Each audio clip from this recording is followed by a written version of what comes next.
Meu nome é Gabriel Valadão e hoje é dia 9/11 de 2022, às 0h09.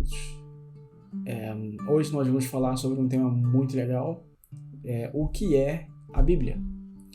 Vamos falar um pouco sobre o panorama histórico da Bíblia, o que ela representa, a credibilidade dela, por que ela foi feita e tudo mais. Antes da gente começar, como sempre eu vou fazer, escreve no papel o que é Bíblia para você. O que você entende por Bíblia. E nós vamos descobrir juntos aqui hoje o que é. A palavra Bíblia vem do grego Vivlion e da expressão Taviglietahaia. Acho que é mais ou menos isso, que significa livros sagrados. É por essa maneira que a gente não precisa se preocupar tanto quando algum nicho de pessoas usa o termo Bíblia para dizer que aquele livro é importante para eles. Por exemplo, a Bíblia da Inovação não significa dizer que essas palavras são sagradas, mas que esse livro é importante para esse nicho de pessoas. Como, por exemplo, a Bíblia do programador, a Bíblia do jiu-jiteiro, a Bíblia, seja lá do que for, a Bíblia do músico, por exemplo. Então, quando usarem essa expressão a Bíblia de, não estão menosprezando a nossa Bíblia Sagrada, apenas dizendo que aquele livro é importante. Então não leve muito isso a sério. A Bíblia é um livro que contém vários outros livros dentro dela, né? Ela foi escrita mais ou menos por 40 pessoas diferentes, em diferentes épocas, e muitas delas nunca se conheceram. Isso tudo num período de aproximadamente 1.500 anos antes de Cristo até 100 anos depois de Cristo.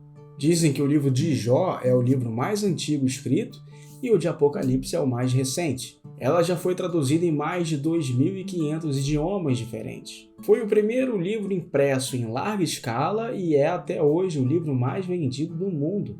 As escrituras sagradas originais foram escritas em 3 idiomas diferentes: o hebraico, o aramaico e o grego. Hoje nós temos diferentes tipos de traduções com diferentes tipos de versões, como por exemplo, a nova tradução da linguagem de hoje, a nova versão internacional, a Almeida atualizada, a King James, entre tantas outras versões, como a Almeida Fiel, que dizem que é a versão que mais se aproxima das escrituras originais. Mas não se preocupe, todas as versões são escritas de uma maneira diferente, com outras palavras, mas a essência é sempre a mesma. Mas vale ressaltar uma versão escrita por Jerônimo, que acabou virando santo da Igreja Católica. A versão do Jerônimo, vale dizer aqui que ela já foi deixada de lado, já foi até um pouco descartada, que tem erros crassos, muito sérios.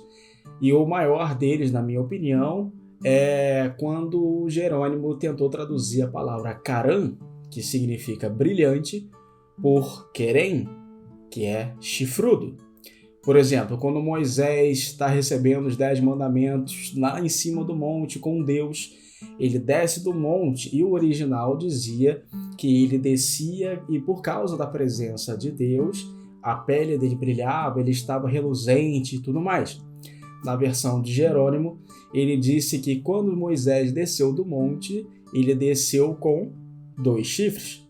Quando essa versão foi publicada, muitos artistas da época começaram a reproduzir a figura de Moisés chifrudo, como essas que você está vendo, e inclusive até o próprio Michelangelo fez uma estátua de Moisés com 2 chifres. Todos eternizaram essa grande gafe por causa de um erro de tradução. No início da igreja, o que chamamos de igreja primitiva, circulavam-se muitos livros na época que ninguém tinha certeza de fato quais eram originais e quais não eram.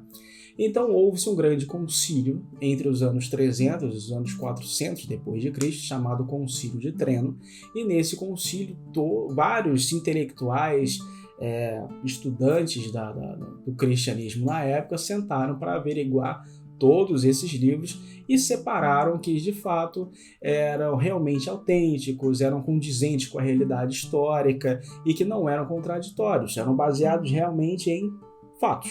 Então apenas os livros canônicos de fato, condizentes com a igreja, que eram baseados em fatos, não tinham erros históricos, que acreditava-se realmente que tinham sido inspirados por Deus, foram juntados e formaram a Bíblia como nós conhecemos hoje. E foi nesse período também que a Igreja Católica e a Igreja Protestante tiveram essa separação de fato, a Bíblia Católica diferente da Bíblia Protestante, e o lado protestante foi liderado por um carinha chamado Martinho Lutero. Mas isso fica para outra história. E falando um pouco da estrutura da Bíblia como ela é hoje, ela ficou dividida então em 2 grandes blocos de livros. O primeiro bloco ficou conhecido como o Velho Testamento e o segundo bloco ficou conhecido como o Novo Testamento. O Velho Testamento possui 39 livros e o Novo Testamento possui 27 livros, formando um total de 66 livros na Bíblia. Ah, mano, fica na moral aí. Os 5 primeiros livros da Bíblia nós chamamos de Pentateuco, porque eles são a lei de Moisés, a lei mosaica. Esse Pentateuco é a Torá, o livro do povo judeu. Então, os 5 primeiros livros da Bíblia são as leis de Moisés. Você vai de Gênesis até Deuteronômio.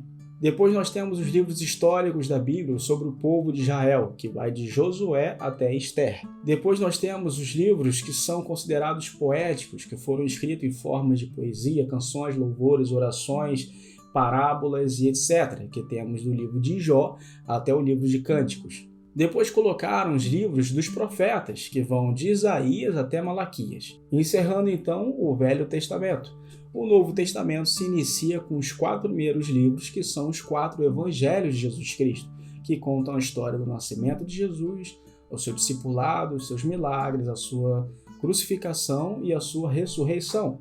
Os 4 primeiros livros do Novo Testamento, que são os evangelhos, são Mateus, Marcos, Lucas e João. Depois dos evangelhos, nós temos um livro apenas para dizer como a igreja surgiu, que é o livro de Atos dos Apóstolos. Depois do livro de Atos, nós temos as cartas que Paulo escreveu para as igrejas da época, mostrando como as igrejas deviam agir, como as igrejas deviam se portar, que temos de Romanos até Tessalonicenses. Depois de Tessalonicenses, nós temos de Timóteo a Judas, todas as outras cartas escritas pelos outros apóstolos ou discípulos dos apóstolos. E finalizamos a Bíblia, então, com o último livro, que é o livro de Revelações, o livro de Apocalipse, que mostra a visão que João teve sobre a segunda vinda de Jesus Cristo. A Bíblia protestante ficou diferente da Bíblia católica. A nossa Bíblia protestante ela tem 66 livros e a católica tem 73 livros. Essa discrepância de número de livros dá-se ao que as pessoas comumente chamam de livros apócrifos. As pessoas costumam traduzir apócrifos como falsos, ocultos ou até mesmo acrescentados posteriormente. Esses livros extras, vamos chamar assim, durante aquele concílio, eles não foram considerados livros realmente relevantes para entrarem num consenso canônico da igreja. Não foram considerados livros que foram realmente inspirados por Deus. Tem algumas histórias fantasiosas escritas por pessoas que realmente só queriam entrar na dança, vamos dizer assim, e tem outros livros que têm erros históricos. Então, por isso que não entraram na Bíblia como nós conhecemos hoje. Quando falamos que a Bíblia é a palavra de Deus, nós temos que nos basear nas Escrituras Sagradas para falar isso. Nós dizemos que é a palavra de Deus porque todos os livros que foram escritos através da inspiração de Deus. E a gente vai ver isso nas Escrituras. E é por isso que a Bíblia tem autoridade, ela tem infalibilidade e inerrância. A Bíblia tem autoridade porque vem de uma inspiração de Deus, ela tem infalibilidade porque ela não falha e ela tem inerrância porque não apresenta defeito ou erro algum.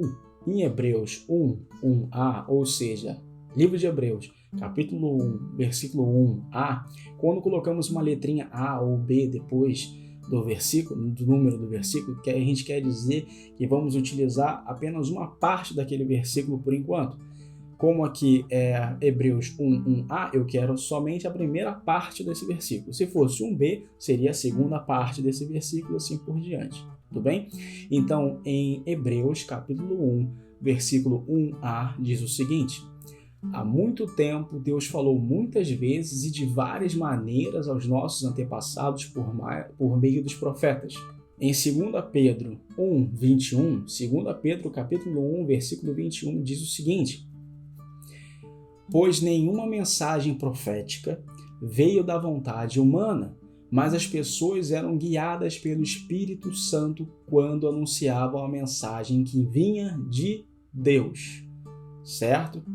Em 2 Timóteo 3, 16, 17, 2 Timóteo, capítulo 3, versículo 16 e versículo 17, diz assim: toda a Escritura é inspirada por Deus e útil para o ensino, para a repreensão, para a correção e para a instrução na justiça, para que o homem de Deus seja apto e plenamente preparado para toda boa obra.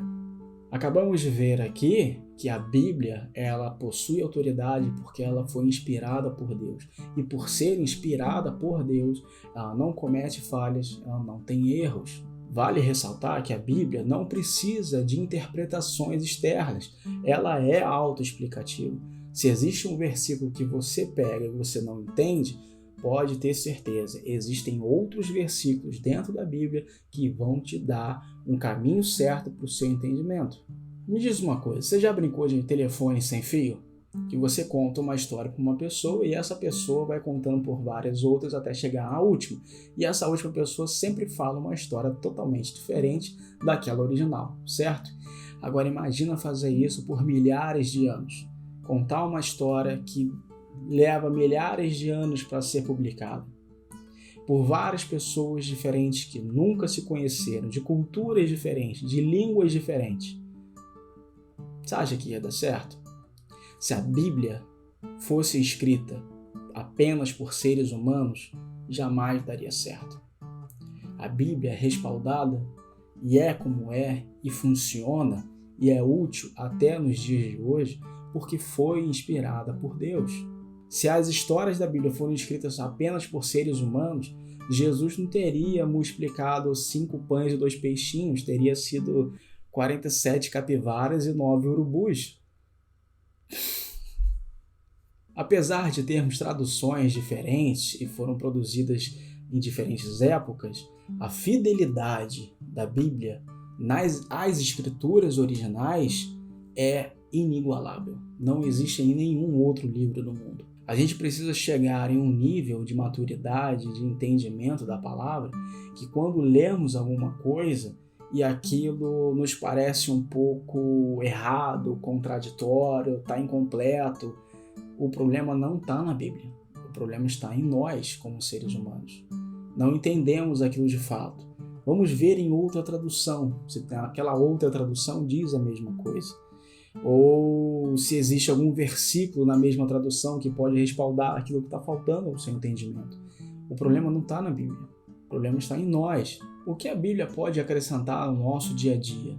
A Bíblia, ela é luz. Isso a gente vê lá em Salmos 119, versículo 105, que diz assim: a tua palavra é lâmpada que ilumina os meus passos e luz que clareia o meu caminho. Sem ela, eu não enxergo para onde eu estou indo.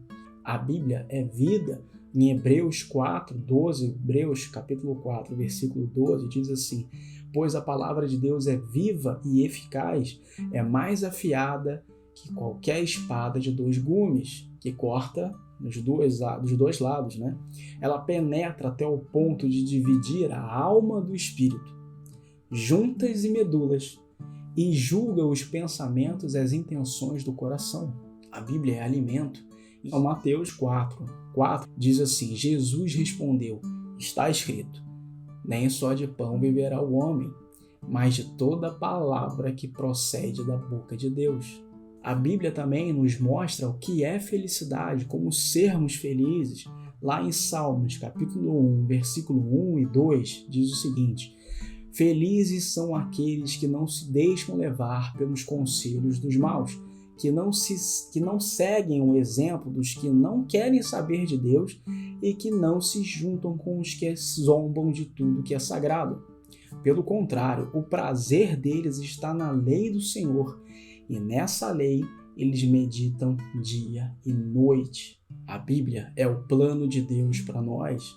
E qual é esse plano? É a salvação através de Jesus Cristo. Se você para analisar a Bíblia como um todo, todos os versículos, todos os capítulos, todos os livros colocados do jeito que está colocado, ele vai traçar uma linha para você e nessa linha ele vai te contar a história de Jesus Cristo. A gente tem de Gênesis a Apocalipse toda a história de Jesus Cristo ali exposta para nós. A gente tem em Gênesis, no capítulo 1 de Gênesis, Deus criando toda a humanidade, e no capítulo 2 especificamente ele fala de Adão e Eva. Por que ele fala de Adão e Eva especificamente no capítulo 2? Porque se você pega a árvore genealógica de Jesus Cristo, dita lá em Lucas 3, 23 até 38, você consegue ver que Adão é o antepassado de Jesus Cristo. E é por isso que a Bíblia começa o primeiro livro dela dizendo quais são os primeiros antepassados de Jesus Cristo. Adão e Eva. E de Adão e Eva eles tiveram 7, e aí de 7 tempos depois tiveram Noé, depois Abraão, Isaac, Jacó, Judá, o rei Davi, Josué, José e Jesus Cristo. Então Jesus Cristo é um antepassado direto de Adão e Eva. Então você tem o Velho Testamento dizendo a história, todos os antepassados de Jesus Cristo, contando assim as pessoas que permeiam a época, respaldando historicamente tudo o que acontece, isso no Velho Testamento. Terminando o Velho Testamento com profetas 700 anos antes de Jesus Cristo aparecer, já dizendo que o Messias viria. Aí você termina o Velho Testamento, começa o Novo Testamento com a história de Jesus Cristo, como falamos agora, pouco, e termina a Bíblia com o Apocalipse, que é uma visão da volta de Jesus Cristo. Então você tem a Bíblia inteira te contando o plano de salvação de Deus para você, a história do início e do fim, como os primeiros antepassados de Jesus Cristo eram, o que fizeram, a história de Jesus Cristo e a volta de Jesus Cristo. Agora que você entendeu isso, tudo o que aconteceu para a Bíblia ser criada do jeito que ela foi criada, você realmente acha que algum ser humano teria a capacidade mental, intelectual de reproduzir esse tipo de coisa sem nenhum tipo de intervenção divina? E eu acredito que não. A Bíblia é como um manual de bom funcionamento do ser humano. Se o ser humano não está funcionando de forma correta, lá tem uma mensagem para você voltar aos trilhos. Imagina que nós somos um eletrodoméstico e temos um manual. Se o eletrodoméstico para de funcionar, está escrito no manual com o que você deve fazer para ele voltar a funcionar normalmente, certo? É a mesma coisa na Bíblia. Na Bíblia, você não vai encontrar respostas que você quer. Você vai encontrar respostas que você precisa. Para a gente finalizar, eu quero contar uma história para vocês. Certa vez, um pastor pediu para a esposa, antes dele subir para pregar na igreja dele, para que desse um beijão aqui no pescoço dele com um batom vermelho. Então ele subiu para pregar com aquele beijão gigantesco no pescoço. Algumas senhorinhas da igreja ficaram um pouco impressionadas com aquilo e tentaram avisar o pastor: pastor, você está com uma mancha vermelha no pescoço. E aí o pastor falava assim: não estou com mancha nenhuma, que mancha? Não estou vendo mancha nenhuma.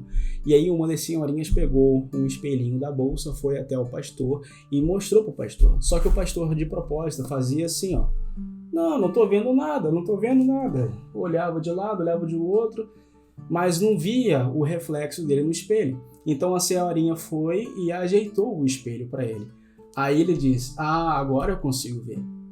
E a moral dessa história é o seguinte: às vezes a gente pega a Bíblia e diz: não, isso não é para mim.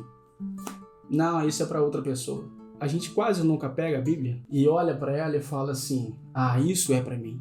Então o conselho que eu dou para você é o seguinte: quando for pegar a Bíblia para ler, pergunta para Deus: Senhor, o que eu preciso mudar em mim? E com isso a gente encerra o nosso estudo sobre o que é a Bíblia. Eu espero que vocês tenham gostado. Coloque nos comentários qualquer tipo de informação que ficou faltando, que vocês acham, e que a gente vai trocar uma ideia depois na próxima, tá bom?